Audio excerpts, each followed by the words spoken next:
ওরা আত্মহত্যা করেনি, ওদেরকে মেরে ফেলা হয়েছে, কারণ তারা সত্য বলতে চেয়েছিল, তাদেরকে মেরে ফেলা হয়েছে। এই কমিটি নিয়ে আর কোনো তালিবালি চলবে না। তালিবালি করবেন তো আগুন জ্বলবে। কোন বিতর্কিত ব্যক্তিকে ফ্যাসিস্ট রেজিমে। আসসালামু আলাইকুম, বিসমিল্লাহির রহমানির রহিম। যে যেখান থেকে দেখতেছেন, দূর দূরান্ত থেকে, দেশ থেকে, দেশের বাইরের থেকে সবাইকে দেখার সুযোগ করে দেবেন এবং লাইক করে দেবেন, সাবস্ক্রাইব করে দেবেন।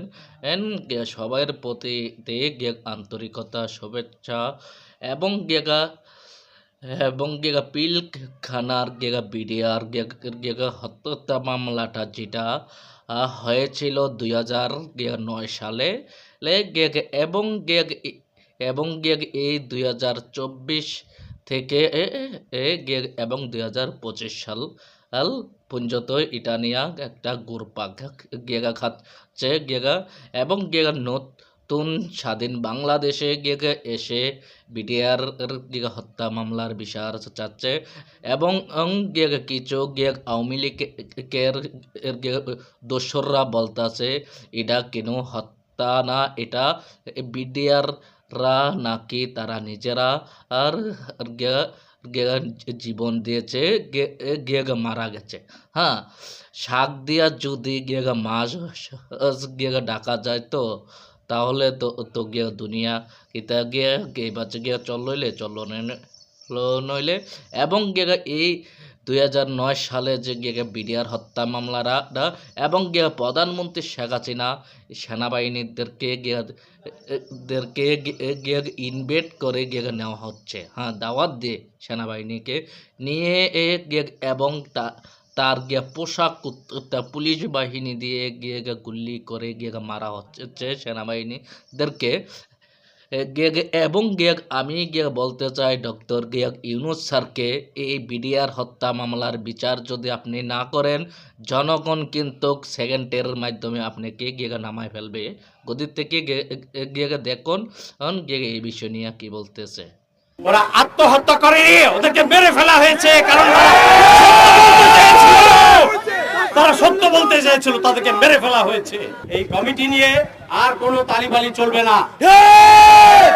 তালিবালি করবেন তো আগুন জ্বলবে।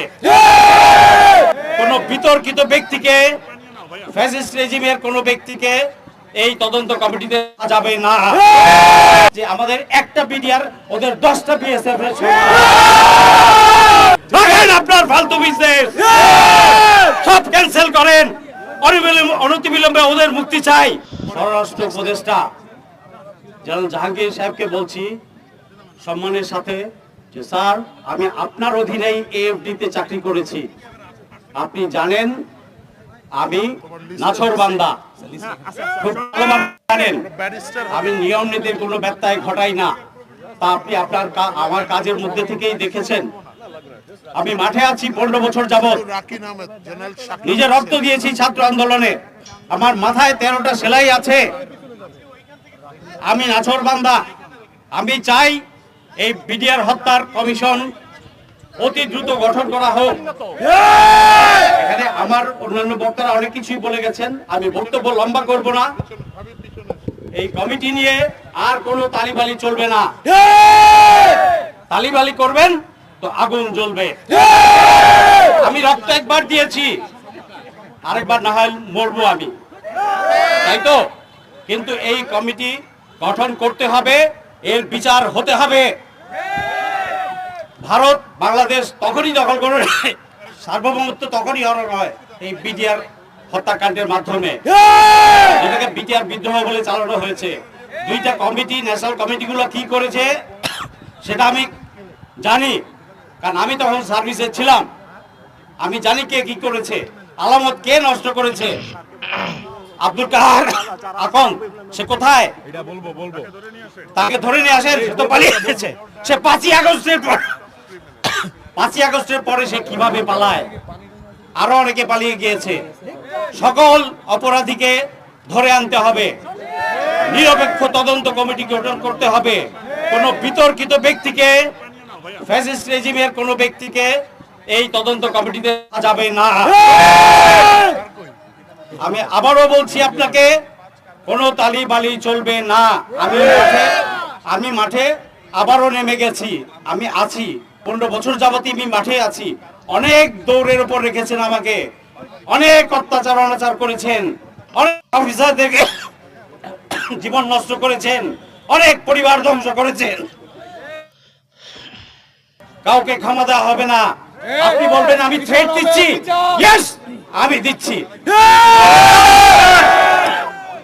আমার যতদিন আমি বেঁচে থাকবো, আমার শরীরে রক্ত প্রবাহিত হবে, আমি এই বিডিআর হত্যার বিচার নিশ্চিত করার জন্য আমি মাঠে থাকবো। কতগুলা বিডিআর গৌরবোজ্জ্বল বাহিনী ঐতিহ্য আছে, 100 বছরের, সেই বাহিনীটাকে ধ্বংস করা হয়েছে। এই বাহিনীকে পঙ্গু করে দিয়েছে তারা। গত 15 বছর বর্ডারে আমাদের গুলি করছে, আমাদের লোক মারছে, বিডিআর পাল্টা একটা ফায়ার করতে পারতো না। আপনারা জানেন এর আগে আমি এতটুকু বলতে পারি, আমাদের বিডিআর সৈনিকরা এতটুকু প্রশিক্ষিত, এতটুকু উচ্চ মনোবল যে আমাদের একটা বিডিআর ওদের 10টা বিএসএফ এর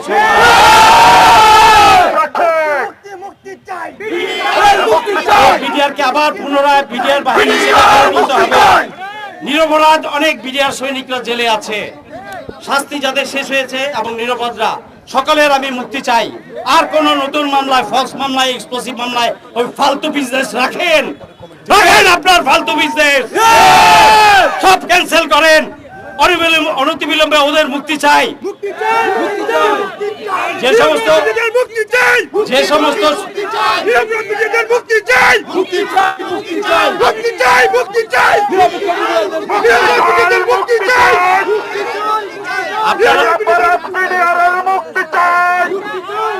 আপনারা জানেন বিডিআর ওই সময় বিডিআর তদন্ত চলাকালীন সময়ে কাহার ছিল, ওখানে তদন্ত চলাকালীন সময় আমরা মাঝে মাঝে পেপারে খবর পেয়েছি প্রায় কতজন যেন 15 বা 17 এরকম আত্মহত্যা করেছে। ওরা আত্মহত্যা করেনি, ওদেরকে মেরে ফেলা হয়েছে, কারণ তারা সত্য বলতে চেয়েছিল, তাদেরকে মেরে ফেলা হয়েছে। বিডিআর হত্যার সাথে যারা পরিকল্পনায় জড়িত ছিল, খুনি হাসিনা তো অবশ্যই ছিল, রয়্যাল লোক ছিল, পলিটিক্যাল লিডাররা ছিল, এদের সকলকে আইনের আওতায় আনতে হবে, গ্রেফতার করে এনে বিচারের কাঠগড়ায় দাঁড় করাতে হবে। আমি আরো বলছি বিডিআর হত্যা ঘটানোর পরে যারা আফটার মাত্রা ট্যাকেল দিয়েছে এই হাসিনার হয়ে, তাদেরকেও বিচারের আইনের আওতায় আনতে হবে। এই স্বাধীনতা সার্বভৌমত্ব ক্ষুণ্ণ হয়েছে এই বিডিআর হত্যার মাধ্যমে, এটাকে বিচার করতে হবে, আইনের শাসন প্রতিষ্ঠা করতে হবে। সেটা আপনিও ভালোভাবে জানেন জেনারেল সাহেব, স্বরাষ্ট্র উপদেষ্টা, আমি যে একটা নাছরবান্দা এটা আপনিও জানেন খুব ভালোভাবে। কোনো মাপ নাই, কোনো তালি বালি চলবে না। অনতিবিলম্বে বিডিআর কমিশন গঠন করুন। ধন্যবাদ সকলকে। আসসালামু আলাইকুম। আমার প্রিয় ভাই বোনেরা, আপনারা সবই দেখছেন এবং সবই শুনছেন এবং পিলখানার হত্যা মামলাটা যেটা 2009 সালে হচ্ছে, যে এই 2024 সালে এসে আওয়ামী লীগের কিছু পশু নামের কুকুররা বলতেছে তারা নাকি কি হত্যা করা হয় নাই, তাদেরকে সেনাবাহিনীদেরকে এবং তারা মারা গিয়েছে। হ্যাঁ, তারা নিজেরা যে বাজে বলে না কি মারা গিয়েছে। হ্যাঁ, তাদেরকে 2009 সালে প্রধানমন্ত্রী শেখ হাসিনা দাওয়াত দিয়ে এনেছে যে গণভবনে। হ্যাঁ, গণভবনে এনে শেখ হাসিনার পশু নামে জানোয়ার পুলিশ বাহিনী দিয়ে তাদেরকে এই বিডিআরদেরকে গুলি করে হত্যা করে মারা হচ্ছে। হ্যাঁ, ডক্টর ইউনূস স্যারের কাছে আমরা বলতে চাই এই পিলখানার বিডিআর হত্যা মামলার বিচার আমরা চাই। এই আপনি যদি এই হত্যাটাকে বিচার না করেন এবং তদন্ত না করেন, এড়িয়ে চলে যেতে চান, তাহলে জনগণ আপনাকে জাগাত গদির থেকে নামায়া ফেলবে এবং তুড়ি দিয়া আপনাকে এমন অবস্থা করবে আপনার পরনে কাপড় চোপড় থাকবে না। ডক্টর ইউনুস স্যার আর আমি এবারের মতোই বিদায় নিচ্ছি। আবারও পরবর্তীতে নিত্য নতুন ভিডিও নিয়ে আপনার মাঝে আমি দেখা করব এবং আমার যদি কিছু ভুল ত্রুটি হয়ে থাকে আপনারা সবাই ক্ষমার দৃষ্টিতে দেখবেন। আসসালামু আলাইকুম।